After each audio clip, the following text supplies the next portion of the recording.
Guarde com você essa verdade aqui, essa frase. Não é o que da sua infância te influencia. É como e quanto. Porque que a nossa infância nos influencia, isso é indiscutível. É indiscutível. Você não pode separar a sua vida adulta da sua infância. Todo mundo teve infância, todo mundo teve uma só infância, não duas. Ninguém escolheu a infância que teve. Então, cada um tem que aprender a lidar com a infância que teve. E o melhor que nós podemos fazer com a infância que nós tivemos é procurar entendê-la, saber que nós somos produto da nossa infância. Não existe aquela história, não, agora eu sou crescido, agora eu sou adulto, agora eu sou cabeça, não sou mais criança.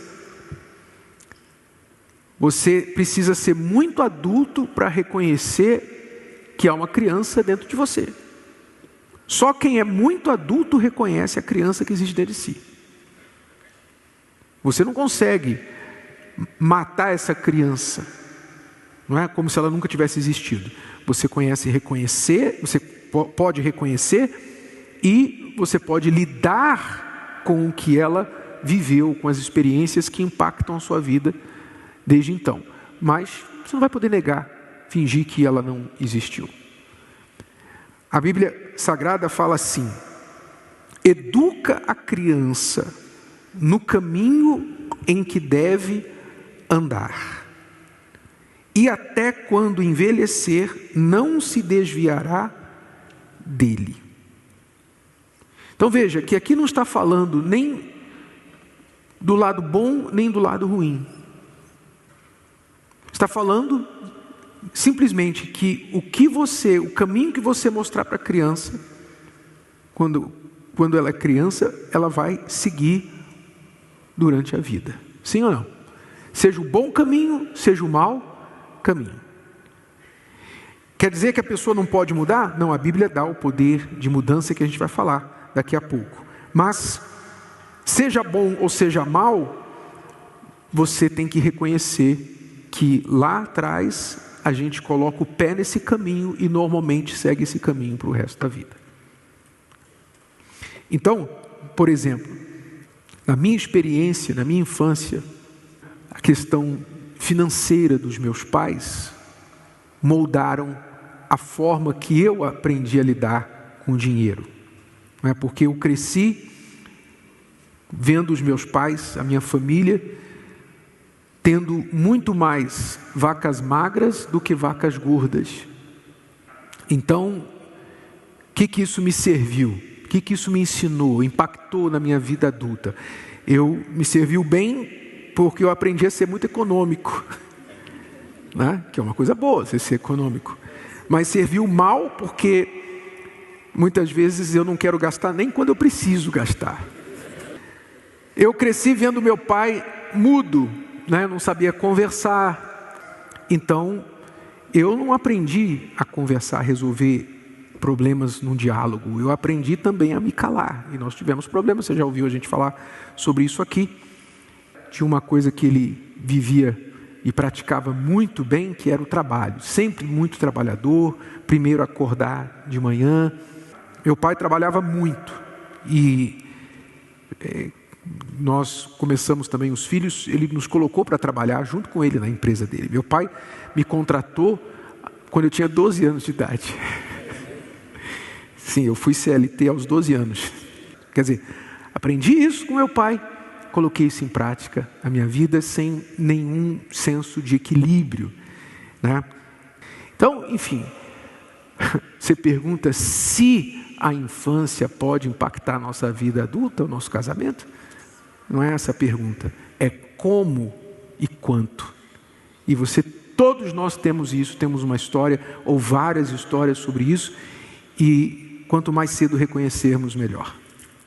Eu já tive uma infância bem diferente do Renato. O meu pai e os meus pais sempre foram muito unidos, não tinha esse problema de casamento que ele viu, né? Então, a minha mãe sempre muito carinhosa, meu pai sempre muito carinhoso. Então, eu sempre me senti muito guardada, muito cuidada, né? E poupada de problemas, de coisas lá de fora, né? Então, a nossa família era um reinozinho que lá fora, né, não tem nada a ver com a gente. A gente aqui é assim. Então, meus pais seguiam a palavra de Deus, que esse é o plano de Deus. Esse é o plano de Deus. Deus criou a família para isso, para ter ali um reino em que Deus é o primeiro e que é amor, carinho, proteção, tudo isso. Então, eu tive esse reino ali, né?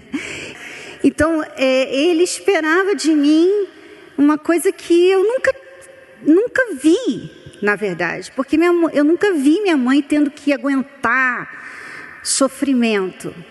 Eu vi minha mãe sendo forte, sendo presente, dando apoio e sempre participando muito com meu pai. Meu pai compartilhava tudo com ela. Então, eu não via essa mulher, eu não entendia o que o Renato esperava de mim, né?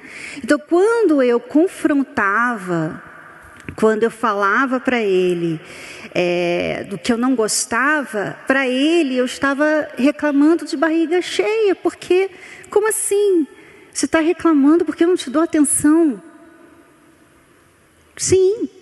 Estou trabalhando. Mas para ele isso não era um problema. E para mim, isso não é ser marido. Porque eu vi o que é ser marido. Eu vi meu pai dando atenção para minha mãe, ou dando a importância para minha mãe, o valor para minha mãe. Então, demorou muito para eu entender que o que o Renato esperava de mim não era a minha mãe. Demorou pra caramba, porque para mim era a minha mãe. A mulher é a minha mãe. A esposa é a minha mãe. Essa é a referência que eu tenho e funcionou muito bem lá em casa. E eu vou fazer isso aqui. Só que o meu marido não é o meu pai. E não é que a gente fazia isso propositalmente. Por isso que nós estamos falando... Nem sabia o que estava acontecendo. Exatamente. Então, hoje, eu não sou a Cristiane que casou com o Renato. Hoje eu sou outra Cristiane, porque eu tive que fazer muitos ajustes no meu jeito, na minha referência de esposa, de mulher. Eu tive que fazer muitos ajustes. Então, quando a gente fala que você pode mudar, é porque nós tivemos que fazer essas mudanças.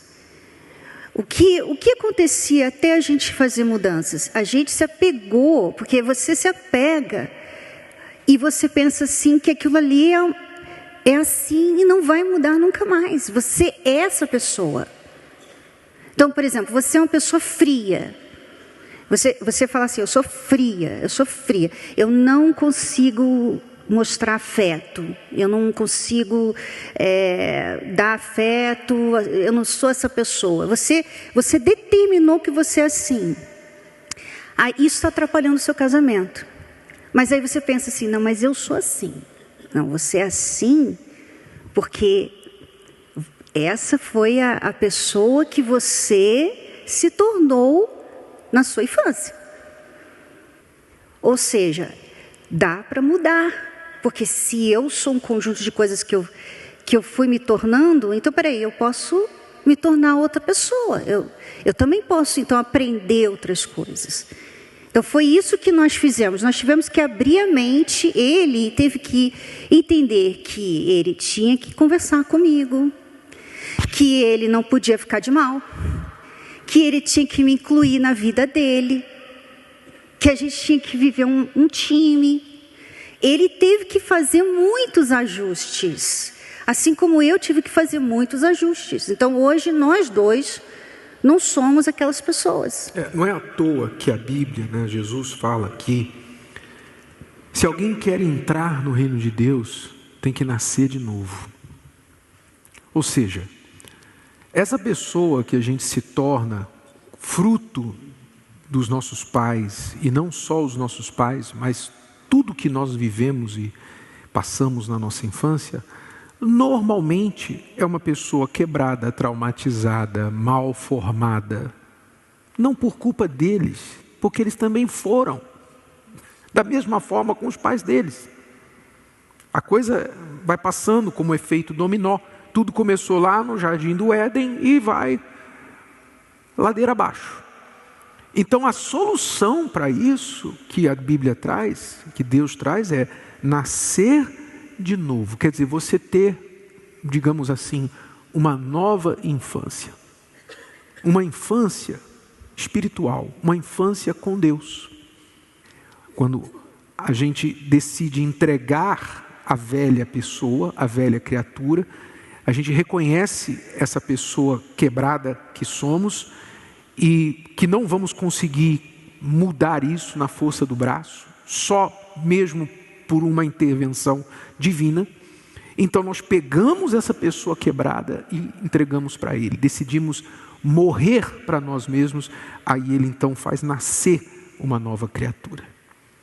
Jesus falou assim, de outra forma, Ele disse, em verdade, novamente Ele usa essa expressão, em verdade vos digo que, se não vos converterdes e não vos fizerdes, como o quê?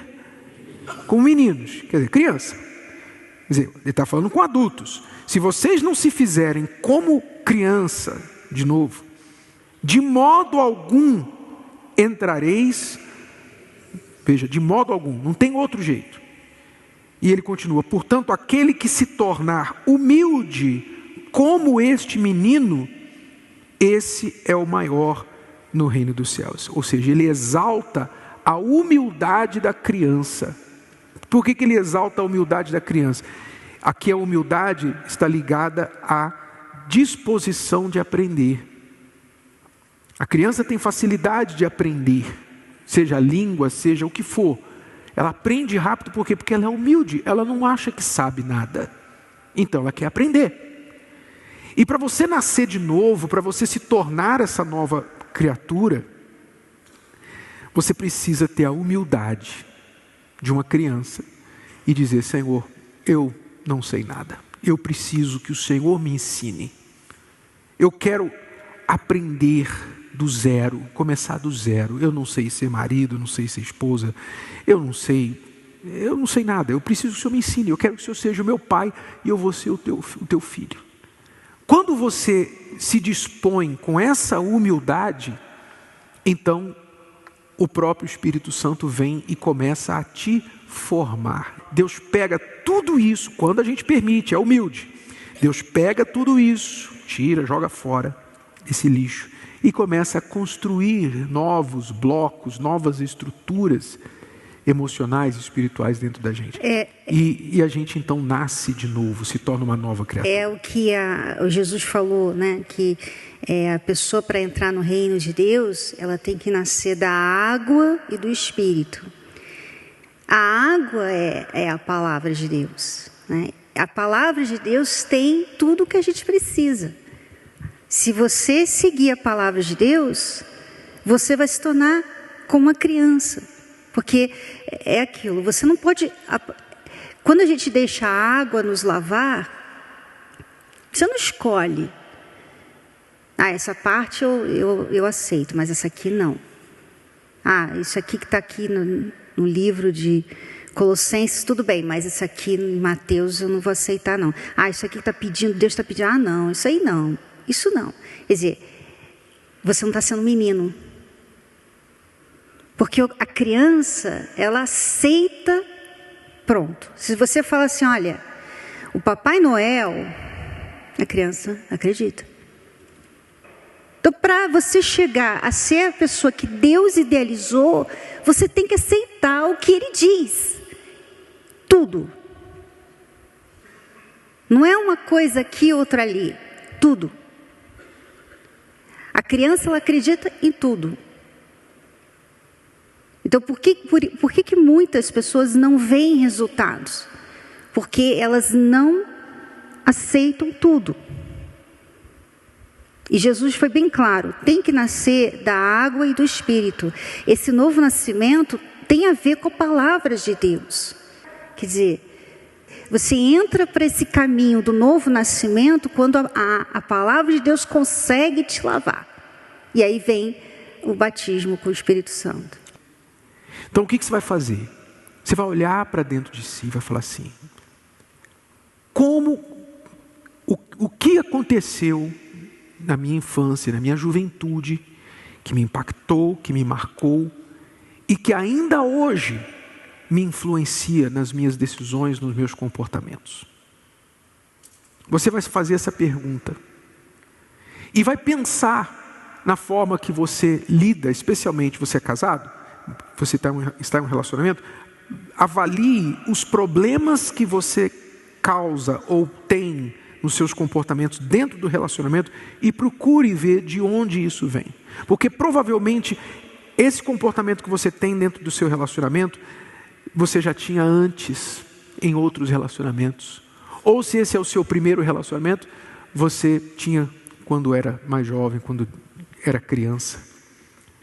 Então de onde vêm esses comportamentos? Você vai olhar e vai fazer um inventário aí, você vai fazer uma listinha do que você vê da sua infância que impacta você ainda hoje.